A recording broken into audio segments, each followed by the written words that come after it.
So this is like a two-part question, I suppose. Trolling. Yep. Of which there's been an enormous amount. Yes. And I honestly don't know how you kind of cope with it, because it seemed like there was like a tsunami of it when A, you went to the States, and B, when the whole thing with Edd kicked off and Edd stopped working on the show. So talk to me about those two things, if you can. Trolling, when we went to the States, it was tough, because we were really proud of what we'd achieved in the UK. And at the time, it wasn't me and Ed's choice. Me and Edd didn't go to the headmaster's office at Discovery Channel and walk in and say, "Excuse me, sir, please, sir, can we move to American, sir?" No, we didn't do that. Me and Edd were under contracts. Yeah. And if they wanted to house the show in the Antarctic, it's their show. Yeah. We're under a contract. They can house it where they like. Yeah. And at the time, Discovery Channel, they're looking, it's a big business, it's a global business. And they're looking at where the shows are succeeding and where they're trying to make a footprint. Plus, they've got new platforms that they want to launch, like Discovery Channel had a new platform, which was an online platform. Mm-hmm. So they need to have their hit shows on that online platform to make sure that people would subscribe to it. Yeah. So they look around at their hit shows, and Wheeler Dealers is their number one hit. It's their global success. So they told us, "You've got to go and live in America, make the shows in America," of which we didn't put up a fight, No. You're being told you can go and live in California and we'll pay you, and we didn't put up a fight. We were really proud of that. So we didn't get a choice. But to the audience out there, only in England, they tended to feel that we'd chosen to abandon them. It was very much a British institution. So we've abandoned them, and we've now, look at us, look at these two guys, they're on holiday. They're all of Hollywood, a sudden I'm in shorts and a t-shirt and flip-flops. Look at these guys, they're on holiday, and we're not. I'm sitting at home in Hull, it's raining and snowing outside, and these two guys are dicking around in America. So people took to the internet and had a go at us, me and Edd, they trolled us quite badly. As I say, only from England, which is really sad.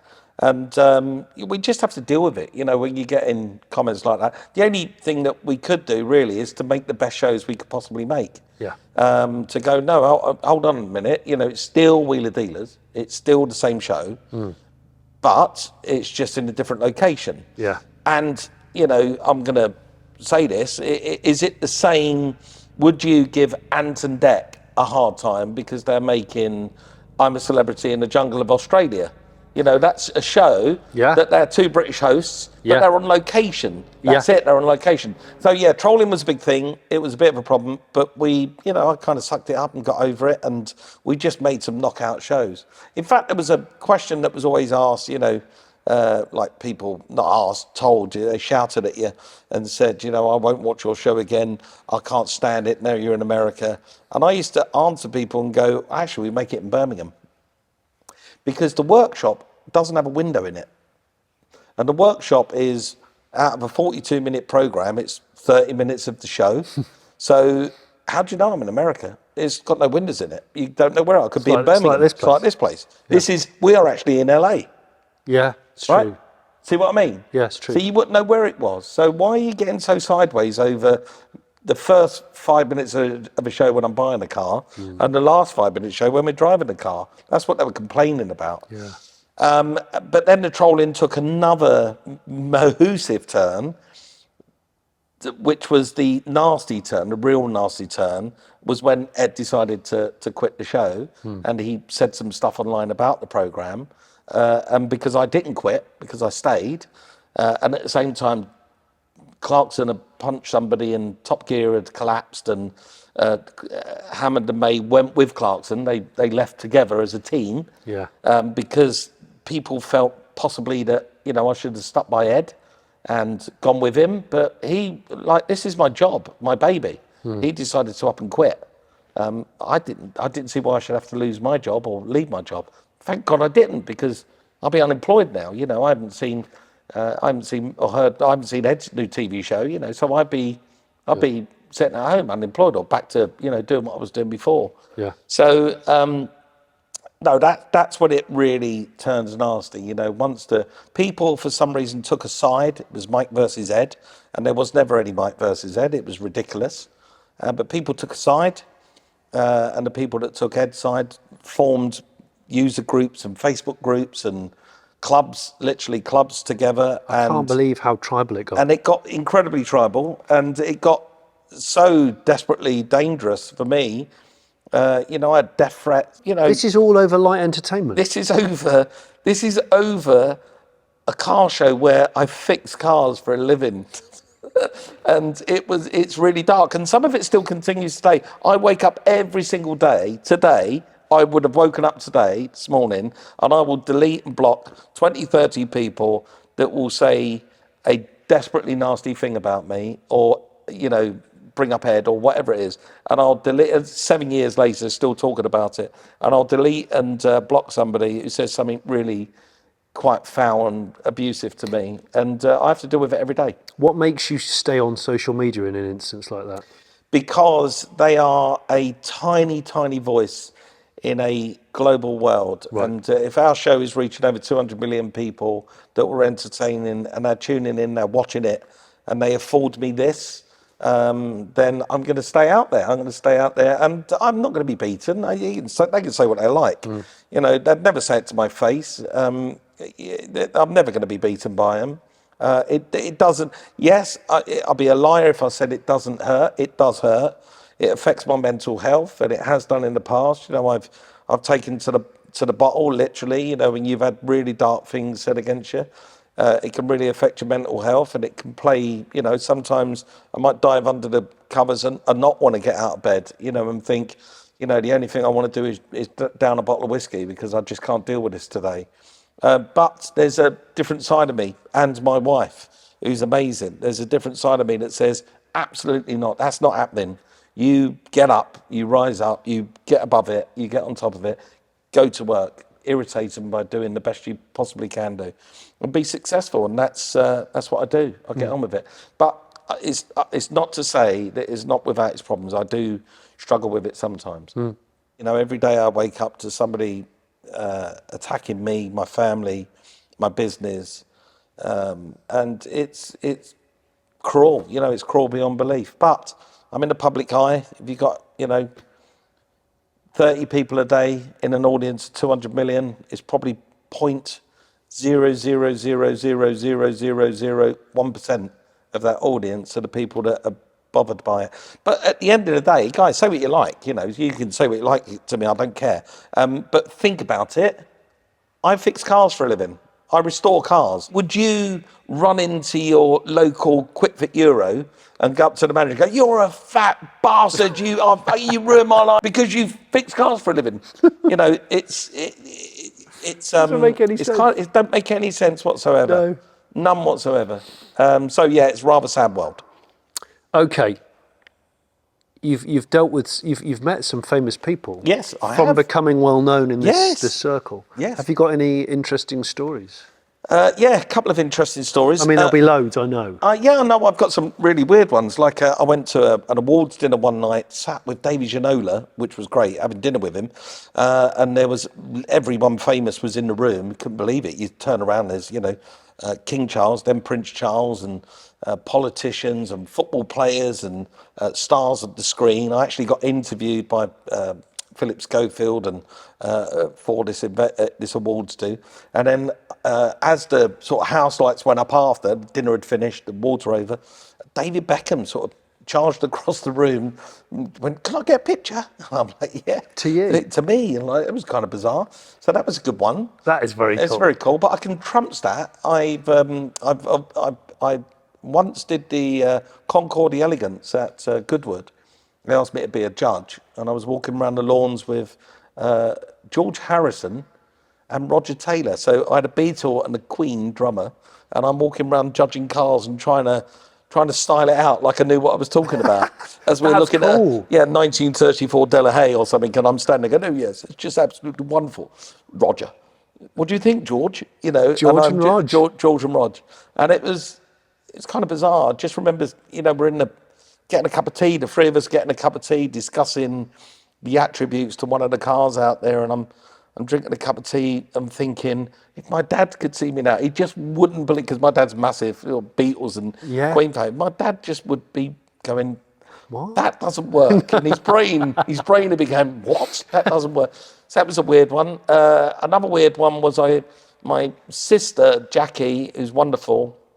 She was the matron of a school in Battle School in Battle Abbey School down in Hastings, and Paul McCartney used to send his daughter there, so she got to know him quite well, and through a conversation they had backstage at a gig, because she'd go and see him in concert quite a lot. Backstage at a concert, she dropped my name in a conversation, and Paul McCartney went, "What? Your brother's Mike Brewer?"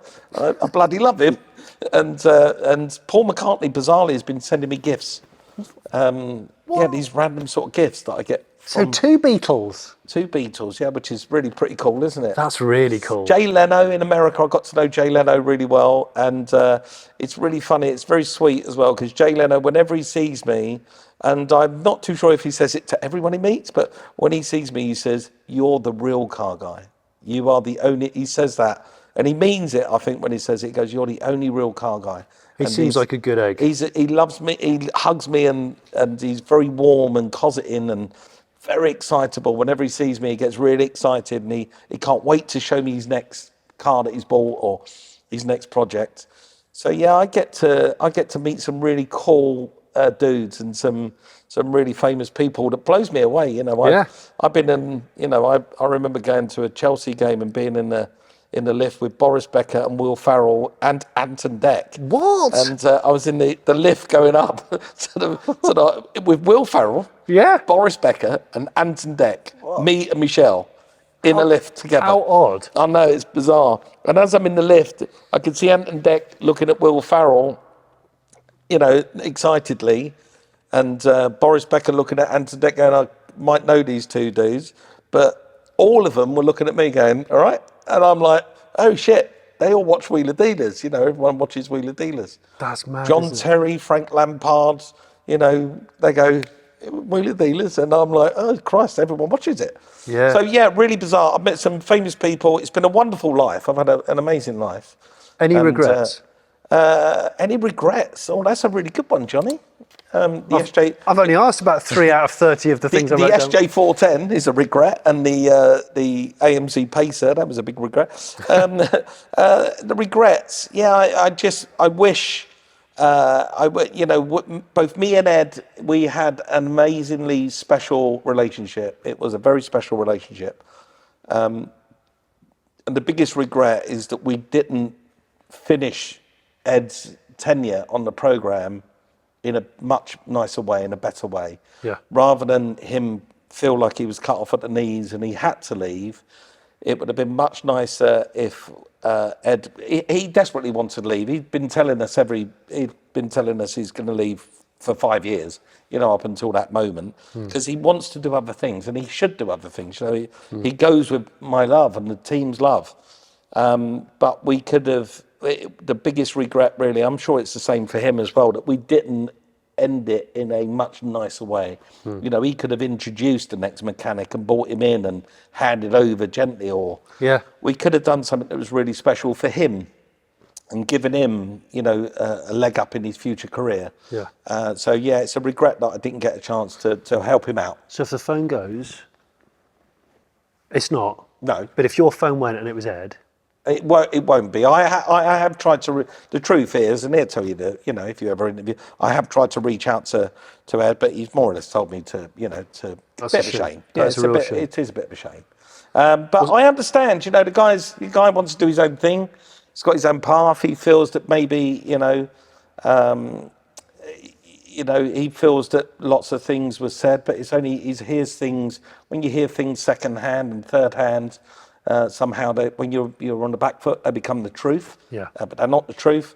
He also has a bit of a mix-up in his brain about the timeline of things. He may have thought that we'd screen tested Ants before he'd even left, or lined Anstead up before he left, and that's simply not true. In fact, when Ed left, it was 3 months, and we screen tested Chip Foose to be his replacement. did you really? Yeah, 3 months later. But It's just a shame he doesn't know what he's doing with cars, isn't it, really? So I was kind of Chip Foose? Are you kidding me? You want the legend Chip Foose to become To do an MOT failure, to an Orion. failure. Exactly that. And I had several dinners with Chip going, you have watched the show, haven't you, Chip? This isn't your wheelhouse. And he's going, yeah, I really want to do it. I really want to do it. But in the end, he couldn't make it work with another commitment he had. So it was then, maybe 4 months later, I'd suggested maybe we should look at Ant. And America didn't even know who he was. Nobody out there had even heard of the guy. Well, that just immediately became big. I mean, you and Ant went full Hollywood. Oh yeah, we went full Hollywood. Well, Ant is still over there, obviously. He's still there, yeah. Yeah. He's done all right because he's with Rennie Zellweger now. Where, I know. Yeah. So he's done all right. But no, I bought Ant in because he's a car guy, and he knows cars and he knows how to build cars. And he's really good at it, Ant's really good at it. And I thought, let's get him on. I had to convince the Americans that, he knew what he was doing because they didn't know him. Mm-hmm. But once we screen tested, 4 months later, not before Ed left, we screen tested and we put the tape in. I wanted to carry on, I wanted to work.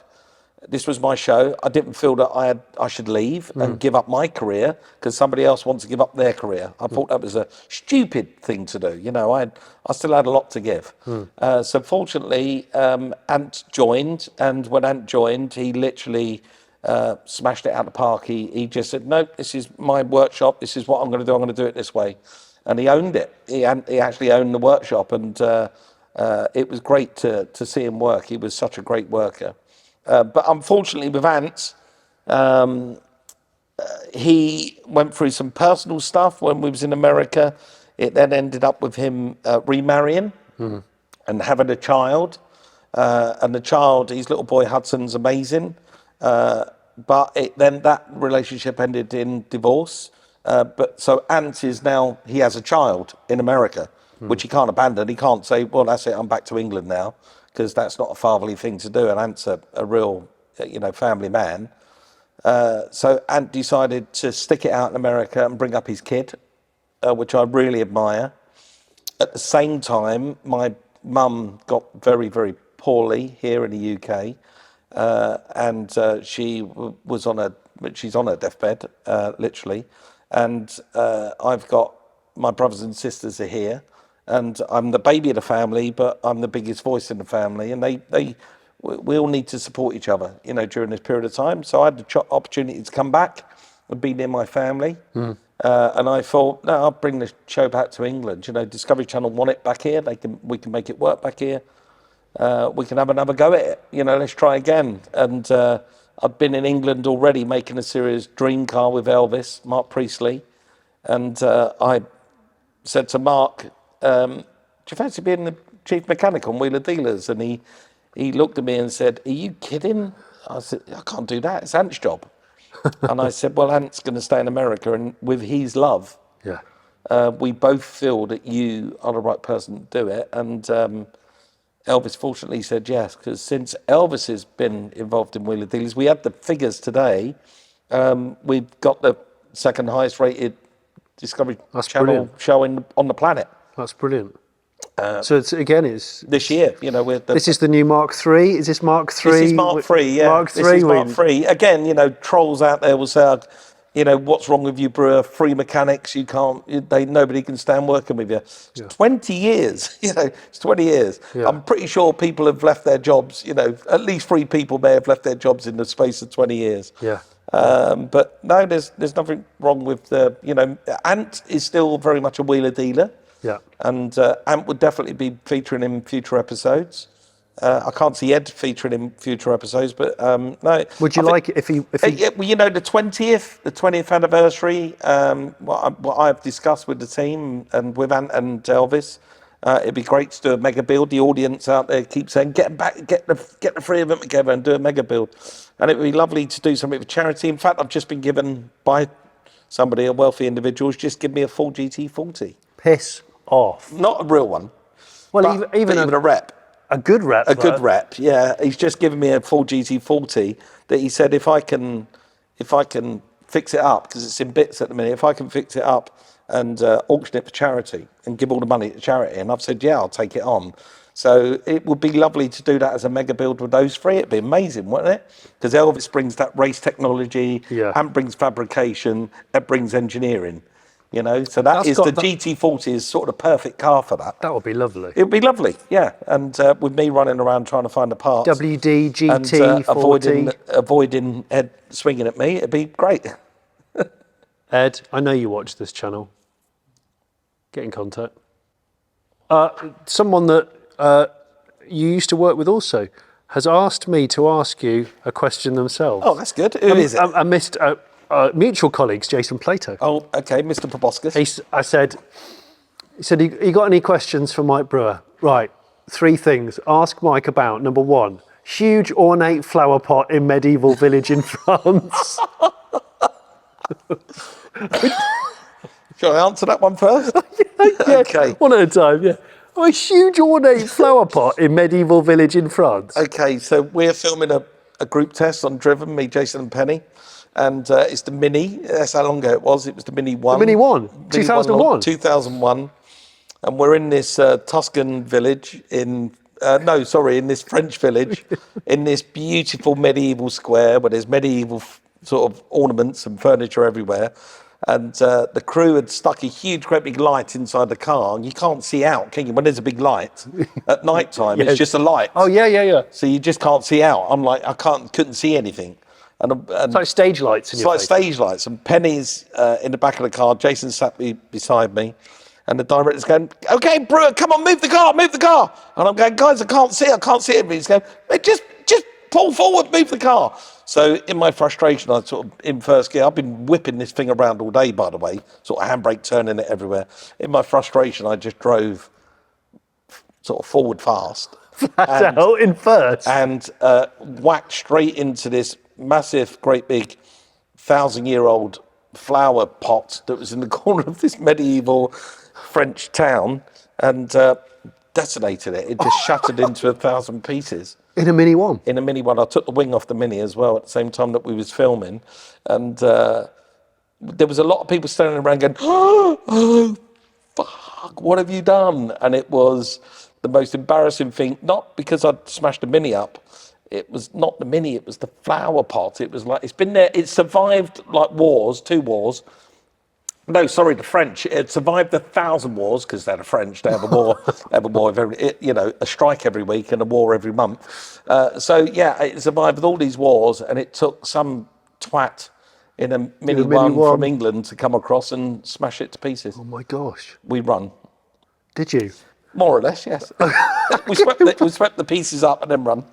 Question 2. What happened in the Ice Hotel? Oh, don't say that. ... Yes, I can't tell you exactly what happened. This is BBC exclamation mark. Yes, I know. Well, we went to the Ice Hotel, me and Plato and Mallory. We was in the Ice Hotel, and the BBC were doing that lottery programme, which is the lottery winners, if they guessed some numbers right, they got to continue on a holiday. It was like a continuous holiday. Right. And we arrived in the Ice Hotel, Channel 4 crew, 20 people, big budget. We get there, and the BBC crew were there with 5 of them, the 2 lottery winners and 3 crew, standing at the bar drinking water, because they had no money, no budget. Right. We rock up, me and Plato, Oh no. zillionaire Plato and big boy Brewer rock up, and we walk up to the bar, and me and Jason go, what's the cocktail list? And the guy goes, we got 12 cocktail, all frozen, made of frozen glasses. It's in this Ice Hotel, and this ice bar with ice chandeliers, amazing. And I went, okay, we'll have all the 12 on the menu. And then I looked round, and the BBC crew went, what are you doing, guys? And we said, I'll get you a round of drinks. What do you want to drink? Because we felt sorry for them. And they said, oh yeah, we'll have a drink. So I looked round, I went, I'll have 12 cocktails 12 times. So we built 144 cocktails on the bar, made of ice glasses, in a big mountain, like a triangle, all lit. What? Bloody, it's the biggest round in its history in the Ice Hotel's Must have cost you a bloody fortune. It certainly did. But, it's all about the fun. Wow. And we got absolutely blasted. I mean, beyond blasted. It was way beyond. I mean, What, there were another things- level of It was pissed? another level. It was way beyond, because it's so cold, you're so frozen, you don't realise how drunk you're getting because your body's always alert because you're so cold. And it's not until you get under your sheepskin rug that night in your sleeping bag and you get a bit of warmth that you release all the toxins. And it was a bit like the scene in, Wolf of Wall Street where he's coming down the stairs, like where he'd been roofied. Me and Jason was in, like, literally ended up in each other's rooms.